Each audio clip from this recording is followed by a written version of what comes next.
But the Bible says when you do that, when you yoke up together like that, that's a prime example of what a soul tie is. Your souls become tied together. Watch, this is an example of a godly soul tie. The concepts of soul tie found with King David and Jonathan. But they had a godly soul tie as a result of good friendship. So there are good soul ties too. The Bible says in 1 Samuel 18:1, it says, and it came to pass when he had made an end of speaking unto Saul, that the soul of Jonathan was knit with the soul of David. And Jonathan loved him as his own soul. That's a soul tie. When you're that close, when you're that connected, but that's a godly soul tie. But when you have that man on your mind that you know it's nothing good, y'all been fornicating together, and you know he done left you, and you can't get this man off of your mind, you can't eat, you can't sleep, you can't do nothing but think about him, that's ungodly soul ties. 3 reasons unhealthy soul ties take place. There are many more than this, but I'm just going to give you 3 because of the sake of time.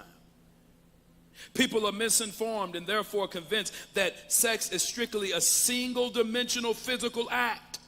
No, it's tridimensional, body, soul, and spirit.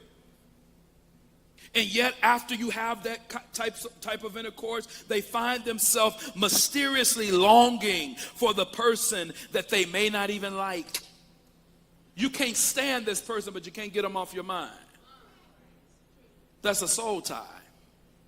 Number 2, a person, usually the woman, gives him or herself sexually to someone, expecting that the intensely intimate act of intercourse would create a bond that would lead to a deeper levels of commitment in their relationship. But soon she will discover the sexual partner was taking advantage of her need for intimacy and used her vulnerability to get laid.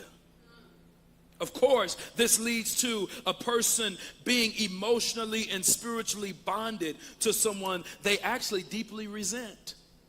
Because of the way that person did you resent them, but you just connected souls with them. So you can't even get them off your mind, and you don't even like them. I don't like you, but I can't get you off my mind.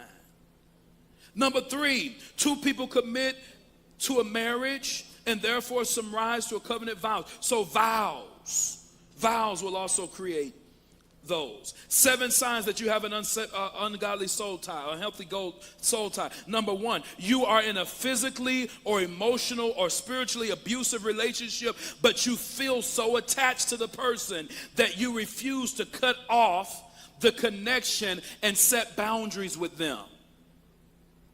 They're abusive. Physically, emotionally, spiritually. They're drawing you away from God. That's never a good sign. You ain't even married, and he talking about, you can't go down to that church. Are you kidding me? I'm not even married to you. You'll be surprised how many women out here, and some men, usually it's the woman though, giving it all up. I mean, just giving it all up. You ain't just giving it up, you giving everything up. He getting all the benefits. She cooking for you. Baby, can you go in there and cook me something? I'm not married to you. What you mean go cook? What you talking about? Can you watch my kids? They ain't my kids. I'm not married to you. What's wrong with you?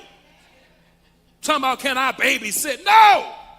You better put a ring on it. That's what you better do. And I think about babysitting your kids. Want them to babysit, want them to clean. You know, just doing all kind of stuff. Talking about, that's my man. He the only one getting benefits out of it.